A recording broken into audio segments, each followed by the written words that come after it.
오늘 읽은 말씀 중심에서 주님의 뜻대로 이루신다는 제목의 하나님 말씀 전합니다.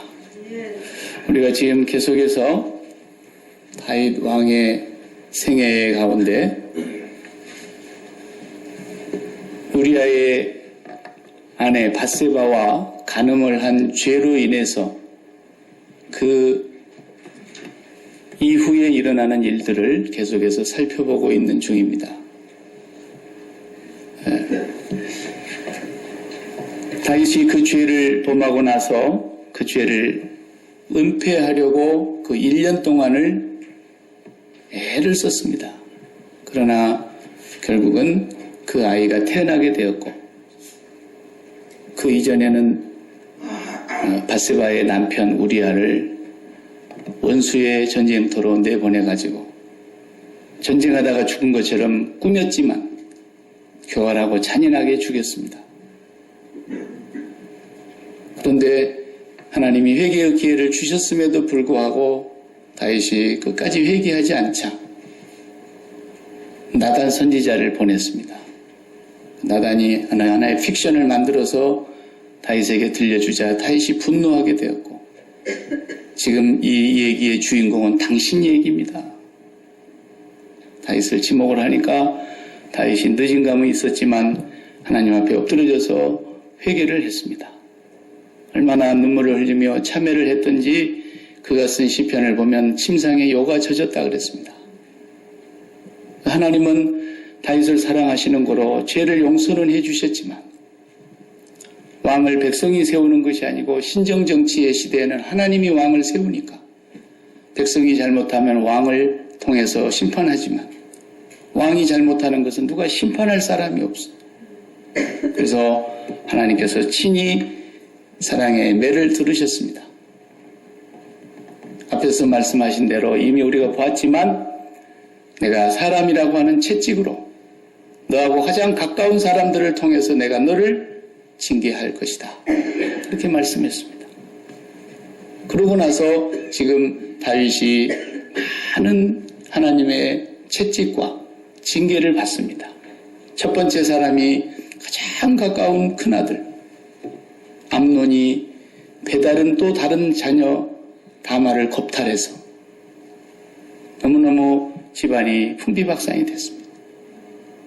또 그 겁탈당한 다말이라고 하는 그 딸은 그 친오라비가 있는데 오라비 압살롬이 눈빛 하나도 변하지 않고 표정관리를 잘하고 한 2년 동안을 마음에 숨기고 있다가 결정적으로 양의 털을 깎는 그 잔칫날에 암논을 초청해가지고 왕자들이 다 보는 앞에서 거사를 해서 형을 죽여버립니다. 그리고 또 다윗의 마음이 찢어지기 아픈데 다윗은 이 모든 것이 지금 하나님께서 말씀하신 대로 내가 뿌린 씨앗을 거둔다고 생각했기 때문에 그 고통을 감내해야 했습니다. 그리고 압살롬이 또 외갓집으로 도망을 갔지 않습니까? 한 3년 동안 거기서 또 비비대고 있는데 왕의 마음이 압살롬에게로 향하는 줄 알고 요압 장군이 또 자기 동네 사람 여자를 하나 데려다가 그 입에다가 말을 집어넣어서 다윗의 마음을 떠보고 다윗의 마음이 들켰어요. 그래서 압살롬을 데리고 옵니다. 데리고 왔지만 한 2년 동안을 얼굴을 보지 않았잖아요. 그러다가 다윗이 결국은 아들을 용서하고 볼에 입 맞추고 아들을 받아들였어요. 그런데 이 아들이 한 4년 동안을 집요하게 반란을 획책하고 역모를 꿈꾸고 자기 사람들을 모으고 이스라엘 사람들의 마음을 도적질해서 결국은 자기 편으로 다 끌어들이고 난 뒤에 헤브론에 가서 거사를 성사시킵니다.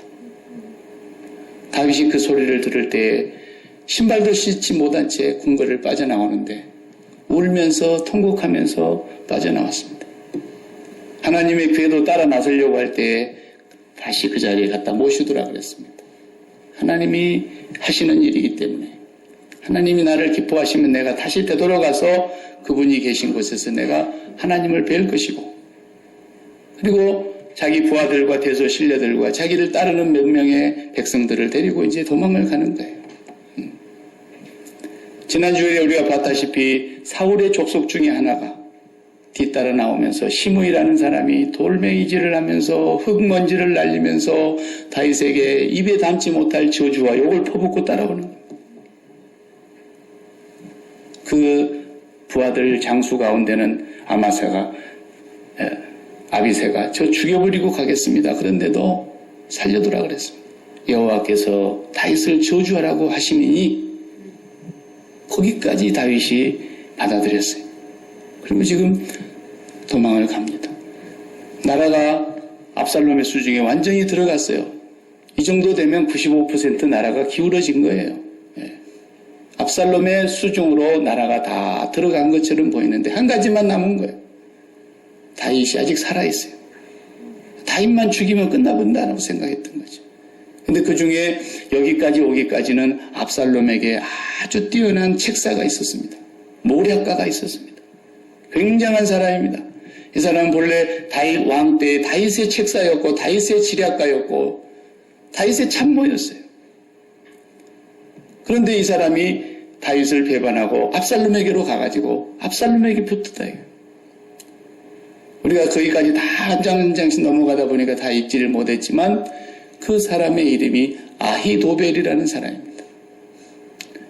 그 성경에 보면은 아히도벨은 얼마나 지략이 뛰어나면 23절에 우리가 읽지 않은 16장 23절 마지막 절에 이렇게 말했습니다. 그때 아히도벨이 베푸는 계략은 사람이 하나님께 물어서 받은 말씀과 같은 것이라. 이렇게 지략이 뛰어났다는 것입니다. 아히도벨의 머릿속에서 나오는 이 얘기는 하나님의 말씀과 똑같을 정도로 그렇게 지략이 뛰어난 사람이었다. 다윗의 책사였어요. 쉽게 말하면 삼국지의 유비의 책사 그러면 제겔량이라는 사람이 있지 않습니까? 제갈공명. 수양대군 세조 같은 사람 밑에도 한 명의 같은 책사가 있었기 때문에 그 정권이 유지된 거 아닙니까? 그렇게 아히도벨이 똑똑했던 사람이죠. 자, 이 사람이 다윗과 함께 했던 사람인데 다윗의 정부가 무너지는 걸 보고 다윗이 도망가는데 안 따라 나서는 거예요. 압살롬에게로 가버렸어요. 그 얘기를 전달받고 다윗이 급히 빠져나오면서 딱 아무 일도 못하고 한마디 외마디 기도를 하는데 뭐라고 기도합니까? 하나님이여 아히도벨의 모략이 성공하지 못하게 해주십시오. 그랬다. 그 외마디 기도를 하고 빠져나오는 거예요. 그만큼이나 다윗이 아히도벨에 대해서 평소에는 그렇게 그의 지략을 존중히 여겼고 지금은 자기 원수 편에 돌아갔으니까 두려워한 거죠. 이런 상황이 된 것입니다. 자, 그렇지만 우리가 지금까지 본 대로 다윗은 이 모든 것을 하나님의 사랑의 징계라고 봤기 때문에 히브리서에 그러셨죠? 징계하지 않는 아들이 어찌 있겠느냐, 아비가. 징계를 안 한다면 그건 사생자요, 참 자식이 아니다. 하나님이 사랑하시기 때문에 진짜 사랑하는 자녀에게는 징계를 하고 채찍을 든다는 것입니다. 그래서 그 징계를 받을 때는 달갑지 않고 괴롭고 힘들어 보이지만 그것을 통해서 하나님의 깊은 사랑을 깨닫게 된다는 겁니다.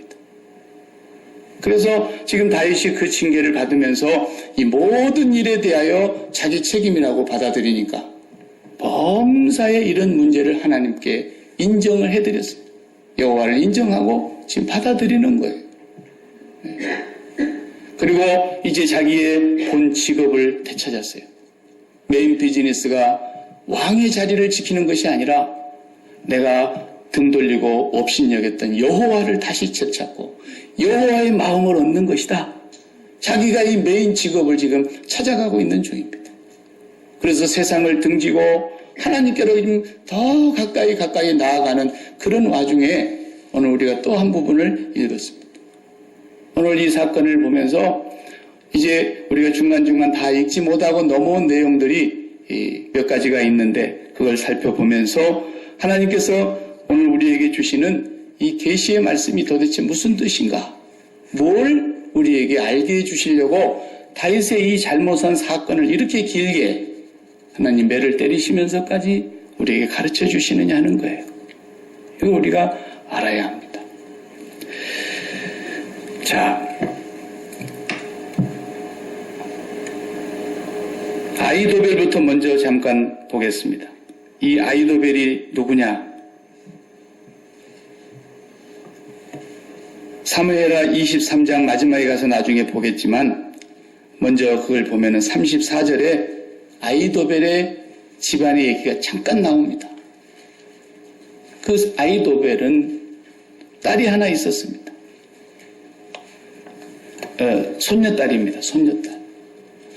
네, 손녀딸이 누구냐면 지금 다윗이 취한 우리아의 아내 밧세바입니다. 네. 밧세바가 이 아이도벨의 손녀딸이에요. 네. 그러니까 죽은 우리아는 누구예요? 손녀 사위예요. 다윗의 정부에서 다윗의 책략을 하면서 책사로 다윗의 모든 정치에 참모 역할을 하던 이 사람이 왕이 자기 손녀딸의 가정 파괴범이에요. 네. 그 왕이니까 어떻게 해볼 수 있나요? 할 수가 없죠. 그러니까 그냥 속은 상하고 뒤집어져도 꾹 참고 있었어요. 그러다가 백성의 마음이 압살롬에게로 흘러가는 모습을 보면서 이 사람이 그쪽으로 훌떡 넘어간 사람. 예. 그런 사람. 이 다윗을 죽일 수 있는 절호의 찬스가 왔다고 이 사람도 생각을 한 거예요. 예.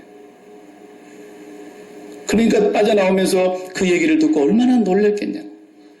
아이도벨이 압살롬에게로 갔답니다. 그 얘기를 듣는 순간 다윗의 가슴이 무너지는 거예요. 하나님이여 아이도벨의 계략이 성공하지 못하게 해주십시오. 그 계략은 하나님의 말씀과 방불한 얘기니까. 그리고 돌아 나왔었는데 또 다른 사람들이 피난길에 합류하겠다고 나오는데 누구였냐면 후세라는 다윗의 아주 절친한 친구였어요. 친구가 다윗과 함께 나서려고 나옵니다. 후세가 하기 옷을 찢으면서 분통함을 삭히지 못해서 울면서 다윗을 따라 나서려고 그러는데 다윗이 그때 후세를 보고 너는 압살롬에게로 가 있어라 그랬어요. 위장 전향하다 그러죠. 이걸 보고요. 압살롬을 주군으로 섬기는 것처럼 나를 배반하고 온 사람처럼 너도 거기로 돌아가라. 훗날을 도모하려고 했던 거죠. 네. 그래서 후세가 따라가지 않고 압살롬에게로 갑니다. 압살롬이 뜻밖의 오니까 아니 우리 아버지 친구가 어떻게 나한테 왔느냐고 깜짝 놀라면서 묻습니다. 그러자 후세가 아주 정중하게 이전까지는 내가 아버지의 책사였고 친구였지만 이제부터 저는 내가 당신을 아버지 섬기듯이 하겠습니다. 이렇게 얘기를 하니까 이 압살롬이 받아줬어요. 그리고 거기 위장 전향을 하고 들어간 거예요. 은밀하게. 자, 그리고는 이제 그 밤에 다윗이 도망을 가고 있는데 너무 피곤해서 지난 주간 우리가 본 대로 나루토 옆에서 쉬었다 그랬잖아요. 그런데 오늘 1절 읽은 대로 아이도벨이 압살롬에게 먼저 계략을 얘기합니다. 이 똑똑한 사람이 자기의 주군인 압살롬에게 가서 저한테 군사 12,000명만 내주시면 내가 이 밤에 속히 쫓아가서 간단히 끝내고 오겠습니다. 어떻게 끝내느냐? 전쟁할 것도 없습니다. 우리에게는 지금 다윗만 죽이면 끝나는 거지. 굳이 다른 사람을 피해를 보고 희생시킬 것도 없습니다. 내한테 12,000명의 군대만 주면 내가 이 밤에 쫓아가서 다윗을 간단히 처리하면 나머지는 다 돌아올 겁니다. 너무너무 전쟁에도 지략이 뛰어난 거예요. 그렇지 않습니까? 전쟁은 최소한의 희생으로 승리하는 것이 목표 아닙니까? 그러니까 칼 써서 많은 사람이 피 흘릴 게 뭐 있냐 이거예요. 그러니까 그 말을 들으니까 압살롬이 그렇다. 또 그 백성의 지도자들이 들으니까 맞다. 4절에 그랬잖아요. 그런데 압살롬이 그대로 하라 그러면 될 것을 갑자기 무슨 생각이 들었던지 후세 말도 한번 들어보자. 다윗이 위장 전향에서 들어가 있으라고 했던 그 친구 후세 말을 들어보자는 거예요. 그러니까 후세가 그 말을 이제 후세 불러왔어요. 넌 어떻게 생각하냐? 아이도벨이 이렇게 하자는데. 그러니까 딱 얘기합니다. 오늘은 이상하게 저 훌륭하신 아이도벨의 생각이 좀 모자란 것 같습니다. 좋지 않습니다. 그러면서 갑자기 다윗 왕을 막 띄우는 거예요. 사실 쫓겨갔으니까 말이지 왕의 아버지는 보통 분이 아니지 않습니까? 그분은 평소에도 용사였고 전쟁에 능한 분이었고 한 번도 패한 적이 없는 분인데 그분은 지금 마치 새끼를 잃은 암콩과 같이 분이 충천해서 있을 텐데 그렇다고 해서 백성의 속에서 지금 잠잘 것 같습니까? 벌써 어디로 딴 구멍으로 숨어서 다윗만 빠져나갔을 겁니다. 그래 갖고는 안 됩니다. 그러지 마시고 그냥 나라 전체 백성들 중에 전쟁에 참여하기를 원하는 사람을 싹 불러다가 왕이 직접 이끌고 압살롬 당신이 인솔해 갖고 가십시오. 그래가지고 씨를 말려야 됩니다. 예. 그리고 그가 어느 도성에 숨었다고 얘기를 들으면 밧줄을 가져가지고 도성을 칭칭 감아매가지고 온 이스라엘 백성들이 끌어다가 성을 강물에 빠뜨려 버려야 됩니다. 말도 안 되는 소리 하고 아니. 근데 이 말을 듣는 거예요, 압살롬이. 그 말을 듣고서 뭐라 그랬어요, 백성들이?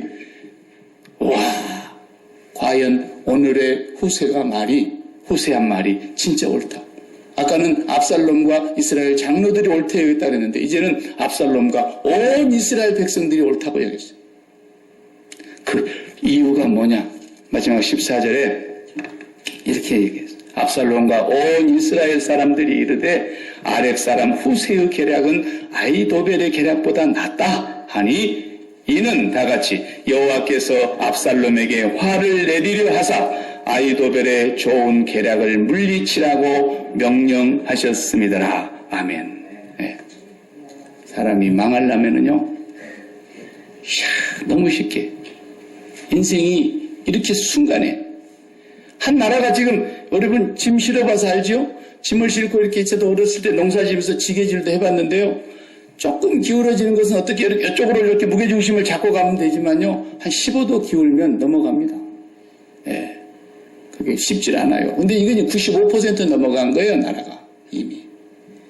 그런데 이게 다시 회복이 되는 거 보세요. 예. 예. 여기서 우리가 단지 한 사람의 지략을 지금 우리가 보면 성경을 잘못 보는 거예요. 다윗의 역사는 예수 그리스도의 역사를 말하고 있는 그림자예요. 구약의 모든 사건이 다 예수 그리스도에 대한 언약의 성취를 위한 그림자들이에요. 그러니까 다윗의 나라는 하나님의 나라의 그림자예요.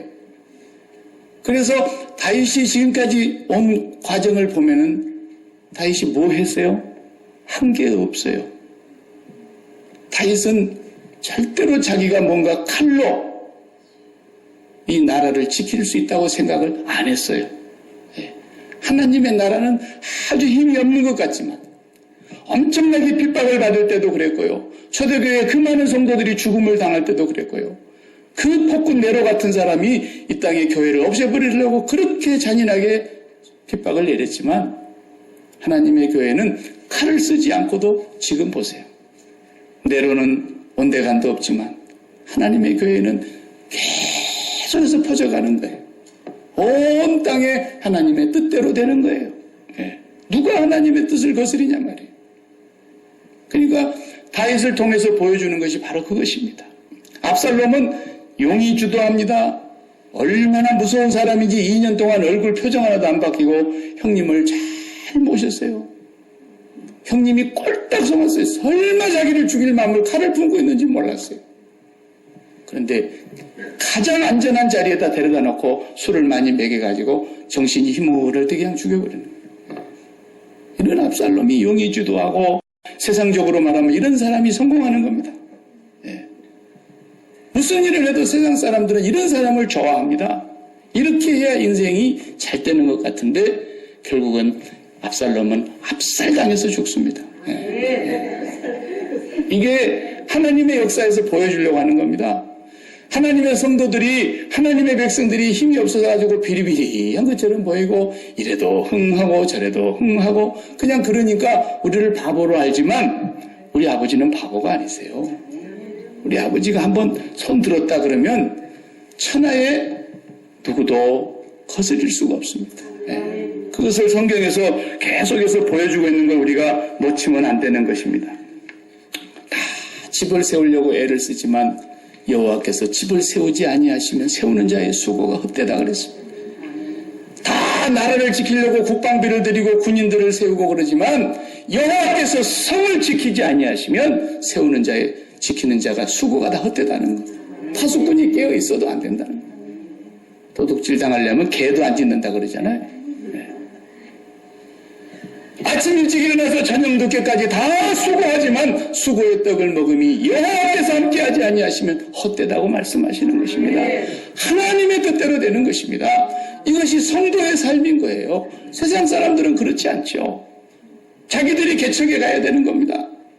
자기들이 열정이 있어가지고 노력하고 수고하고 자기들의 땀으로만 인생을 살아가는 것이지만 하나님의 백성들은 그렇지 않습니다. 다윗이 아무것도 한 것이 없는데 다시 나라가 자기에게로 쏙 들어옵니다. 얼마나 하나님의 놀라우신 은혜인지 모릅니다. 그래서 성도는 은혜로 사는 것을 아는 사람이에요. 나 같은 것이 은혜로 사는구나. 내가 하나님 앞에 한 것을 아무리 뜯어봐도 잘한 것은 눈꽃만은 하나님 앞에 불충하고 죄 지은 게 더 많은데 하나님은 날 같은 죄인을 이렇게 불쌍히 여기시구나. 내가 은혜로 사는 걸 아는 사람. 언제 철들어요? 그 은혜를 깨달을 때 철드는 거예요. 나이 들어 철드는 게 아니에요. 나이 들어 철들으면 딱 죽음이 옵니다. 아니에요. 그건 세상 얘기입니다. 성도는 하나님이 나에게 베풀어 주신 은혜가 얼마나 큰가를 깨닫게 될 때, 그때 비로소 철이 드는 거예요. 그 전까지는 전부 나를 위해서 하나님을 섬겨요. 오늘 또 주의를 지키지 않고 어디 가면 교통사고 날까 봐서 잠깐이라도 예배드리고 가려는 마음이 생기기도 하고, 그저 하나님께서 나에게 어떻게 좀이라도 해코지를 하시면 내가 그냥 한순간에 다 잿더미가 될 수도 있을 수밖에 없으니까 하나님한테 잘 보여야지. 전부 다 하나님을 경외하는 것이 아니라 나를 경외하고 있는 거예요. 하나님을 이용하면서 사는 거예요.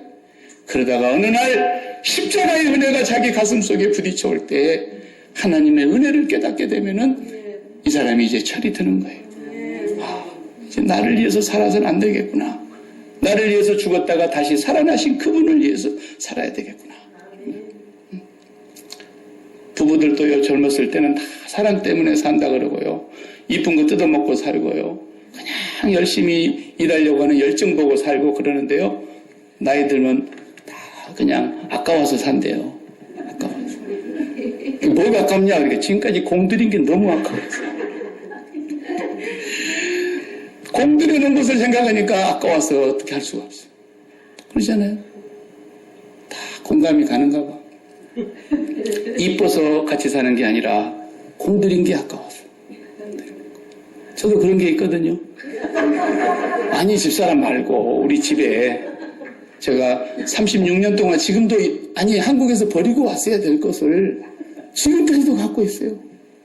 36년 동안. 네.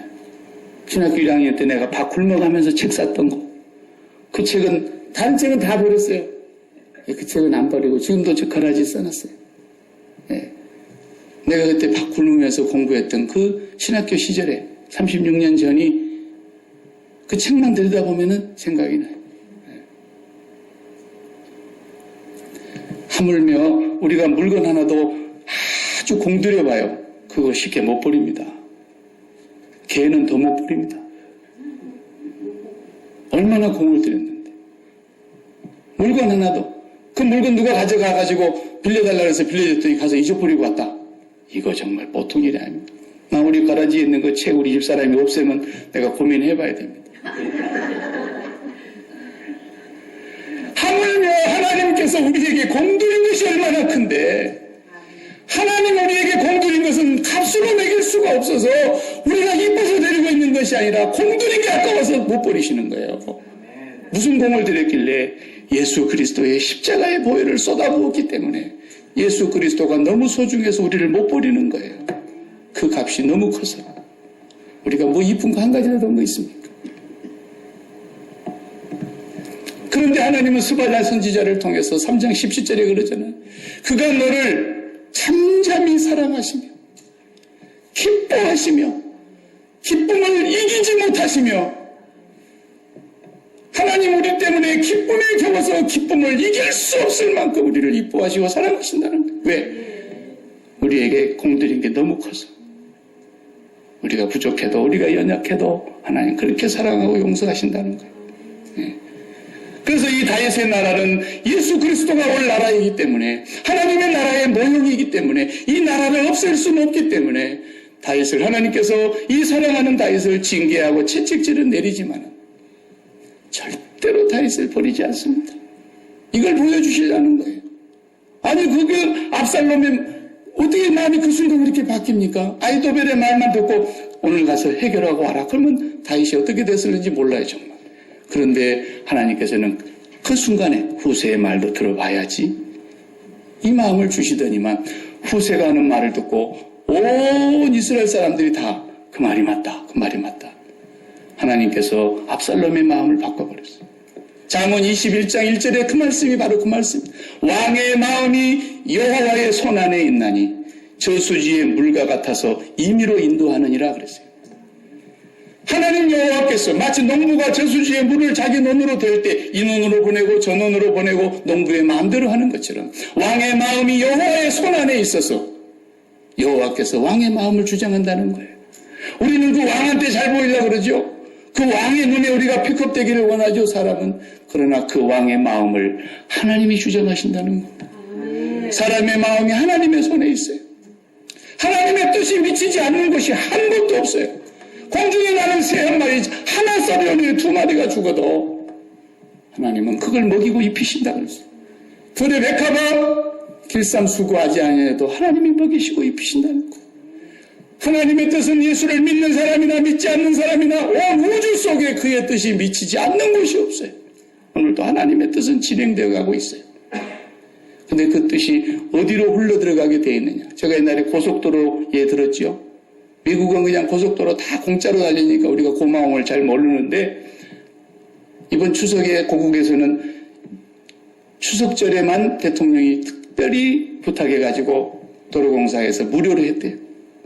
그 비용이 677억이 그냥 이제 안 들어온 거죠, 말하자면. 공짜로 달렸으니까. 추석절 동안에 677억 도로공사가 손해봤다 이거예요. 네. 근데 그게 하나님의 뜻과 상당히 연관이 있어요. 고속도로를 들어가려면 우리 고국의 고속도로는 반드시 톨게이트를 들어가야 됩니다. 톨게이트 안 들어가고 들어간 사람은 도둑입니다. 들어갈 수도 없지만. 그 톨게이트에서 비용을 지불해야만 고속도로를 탈 수 있다 이 말이에요. 다시 말하면 하나님의 뜻은 고속도로와 같은 것이에요. 그것만 오리지널 하나님의 뜻인데 그 뜻의 고속도로를 타고 올라가려면 반드시 톨게이트라고 하는 곳에서 비용을 지불해야 된대요. 그게 뭐냐?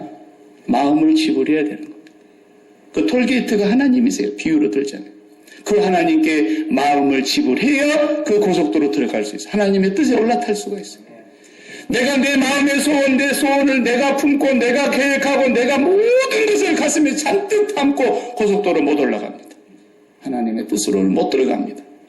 내 마음의 모든 계획과 뜻을 다 버리고 십자가에 다 못 박은 채로 오직 예수 그리스도를 통해서 하나님 아버지만을 우리가 마음을 다 드리면 하나님의 뜻의 고속도로로 우리가 올라타서 하나님의 길로 가게 돼 있어요. 우리 마음속에 잔뜩 다른 걸 담아갖고 오는 것이 바로 죄악이라 그러죠. 교회는 왜 오느냐? 세상에 있는 모든 좋다는 것을 내 뜻대로 내 소원대로 되기를 바라서 가슴에 담고 교회에 오는 게 아니에요. 그런 거 기도하려고 교회에 오는 게 아니에요. 그건 종교예요. 그건 기독교가 아니에요. 예수님께서 말씀하시기를 나를 따라 오려는 자는 내 부모와 형제와 자식과 및 내 목숨까지 내 모든 소유를 버리지 아니하면 나를 따를 수 없다 그랬는데 우리의 기도 제목이 전부 부모와 자식과 형제와 제목, 재산, 건강, 자녀, 그건 우리의 기도의 제목이 아니라고요. 우리의 비즈니스는 하나님 한 분뿐인 거예요. 그리고 그분의 뜻에 올라탈 수 있는 거예요. 십자가에서 내 뜻이 다 죽어야, 그리고 그 마음을 톨게이트에 가서 다 지불해야 하나님의 뜻에 고속도로를 우리가 올라타게 되어 있는 거예요. 우리는 하나님의 뜻대로 된다는 것을 굳게 믿고 살아가는 사람들입니다. 왕의 마음이 여호와의 손에 있음과 같이 오늘 우리의 모든 가는 길이 여호와의 손에 있음을 믿으시기 바랍니다. 우리가 하나님의 은혜로 지금까지 살아온 것만도 감사한데 신앙인으로서 우리가 살아간다고 한다면 요셉을 가만히 한번 봐봐요. 우리의 믿음의 손조 가운데 요셉도 참 정말 17살에 정말 형님들에게 그렇게 미움을 받아서 팔려갔지 않습니까? 얼마나 분이 나겠어요. 17살짜리가. 정말 한이 맺힐 것 같아요. 정말 그 속에서 불이 꺼지지 않았을 것 같아요. 내가 어떻게 해서라도 살아서 아버지에게로 다시 돌아가서 형님들의 죄를 구하고 원수를 갚아야 되겠다. 이런 생각이 한 번도 안 들었다 그러면 사람이 아니에요. 그런데 언제 철들었습니까? 여호와께서 나의 아버지 하나님께서 우리 민족을 살리려고 나를 보내셨구나. 이게 하나님의 뜻에 대해서 이렇게 된 거구나. 이걸 깨닫을 때부터 형님들을 용서하기 시작한 거예요. 네. 하나님의 뜻을 발견할 때 철이 드는 것입니다. 모든 것이 다 그렇습니다. 그렇기 때문에 우리 예수 믿는 사람은요, 전화위복이라는 것은 없어요. 예수 안 믿는 사람 막 전화위복됐다 하는데 우리는 전화위복이 없어요. 우리는 그런 말 쓸 필요가 없어요. 화라는 게 뭐예요? 화 있을진저 서기관과 바리새인들의 화라는 말이 저주라는 뜻입니다. 저주받을 화자예요. 예수 믿는 사람, 그리스도 예수 안에 있는 자에게는 결코 정죄함이 없어요. 결코 저주가 없어요. 결코 심판이 없어요. 예수 그리스도 안에 있는데 무슨 저주가 있어요? 저주가 없고 화가 없는데 무슨 전화위복이 있겠냐고요. 다시 말하면 우리에게는 흥에도 하나님의 복이고 망해도 하나님의 복이고 건강에도 하나님의 복이고 병들어도 하나님의 복이고 성공해도 실패해도 무슨 일을 만나도 하나님의 은혜 안에 있는 거예요. 하나님의 복인 거예요. 간증하는 사람들 다 간증을 다 안 들어봐도 공통적인 거 한 가지가 뭐예요? 내가 바닥을 치다가 하나님 만났다라는 거예요. 그 망한 것이 하나님의 복이었던 거예요. 예수 믿는 사람은 절대 전화위복이라는 건 없어요. 예수 안에는 무슨 일을 만나든지 만사 형통한 것만 있는 거예요. 하나님의 뜻은 여전히 변함없이 이루어져 가는 거예요. 그래서 바울 사도가 우리에게 가르쳤습니다. 로마서 8장 28절에 하나님을 사랑하는 자, 하나님의 사랑을 받는 자가 아니에요. 하나님을 사랑하는 자, 곧 그 뜻대로 부르심을 입은 자들에게는 모든 것이 합력하여 선을 이루느니라. 그 말을 뒤에 것만 보시면 곤란합니다. 하나님을 사랑하는 자예요. 내가 하나님을 사랑하는지 안 사랑하는지 어떻게 아느냐? 간단해요. 너무 쉬워요. 예언합니다. 내 마음이 무엇으로 기뻐하느냐. 내가 그냥 그걸 보면 그걸 사랑하고 있다는 뜻이에요. 다른 거 없어요. 다른 건 다 변명이에요. 아주 심플한 거예요. 너무 간단한 답인 거예요. 내가 무엇으로 기뻐하느냐를 보면 내가 그걸 사랑하고 있다는 증거예요. 내가 왜 슬퍼하고 내가 왜 화나느냐. 그걸 사랑하고 있었는데 그것이 나에게서 멀어졌기 때문인 거예요. 그래서 시편은 말합니다. 시편 37편에 보면 뭐 악인의 행악자를 인하여 불평하지 말고 투기하지 말고 악인이 잘 되는 거 샘내지 말고 그런 말씀 많이 하시고 마지막 4절에 가서 말하세요. 오직 여호와로 인하여 기뻐하라. 저가 네 마음의 소원을 이루어 주실 것이다. 그랬어요. 우리는 노력은 성공의 어머니, 맨날 노력해야 된다고 얘기를 했죠. 그건 세상 사람들이 가르치는 철학입니다. 성공은, 소원 성취는 뭐예요? 여호와를 기뻐하는 데 있다는 거죠. 여호와를 사랑하는 데 있다는 거예요. 내가 무엇을 기뻐하는가를 보면 분명히 그걸 사랑하고 있는 것이 정답입니다. 거짓말할 수 없습니다. 우리 와이프가 집에서 한 번도 나를 보고 웃지도 않고 있는데 그냥 길 가면서 그 남자만 보면 해주고 웃고 좋아갖고 행복해하고 그러면 그게 뭐예요? 그게 간음인 겁니다. 우리 남편이 나를 보고 한 번도 기쁘지도 않고 나를 보고 행복해하지 않는데 어느 여자만 보면 좋아갖고 해피 그게 간음이지 뭐예요. 내가 무엇으로 기뻐하는가를 보면 여호와를 사랑하고 있는가 아닌가는 간단하고 너무 정확한 것입니다. 여호와를 기뻐하라. 저가 내 마음의 소원을 이루어 주실 것이다. 다윗은 이것을 지금 찾아가고 있는 중입니다. 그 매를 맞고도 그렇게 고통스러운 징계를 당하면서도 메인 잡을 다시 찾아가는 겁니다. 왜? 우리 아버지의 크신 섭리 그 뜻대로 되도다. 우리 오늘 아침 찬양이죠. 우리 아버지의 뜻은 거룩거룩합니다. 그분의 뜻대로 되는 것입니다. 하나님을 사랑하는 자, 그 뜻대로 부르심을 입은 자들에게는 모든 것이 합력하여 선을 이룰 것입니다. 기도하십시오. 하나님 감사합니다. 지금까지 우리가 살아온 세월, 우리에게 능력이 있어서, 우리가 지혜가 있어서, 우리가 젊음이 있어서, 우리가 돈이 있어서, 우리가 건강이 있어서 살아온 줄로 착각할 때가 많았습니다. 주님, 저희들을 긍휼히 여겨주시고 다시 주님 앞에 저희들을 우뚝 서게 하여 주시옵소서. 주님만 바라보게 하여 주옵소서. 주님만 기뻐하게 하여 주옵소서. 지금까지 기뻐했던 모든 것들을 그리스도와 함께 십자가의 정과 욕심을 못 박은 자들임을 깨닫게 하여 주시옵소서. 이제는 예수 그리스도와 그의 십자가에 못 박힌 것 외에는 자랑할 일이 없게 하여 주옵소서. 오늘 또 우리를 사랑하시는 그 아버지로 인하여 기쁨을 회복하게 하여 주시옵시고, 그 아버지의 뜻이 하늘에서 온전하시오니 이 땅에서 이루어지게 하는 삶을 살게 하여 주옵소서.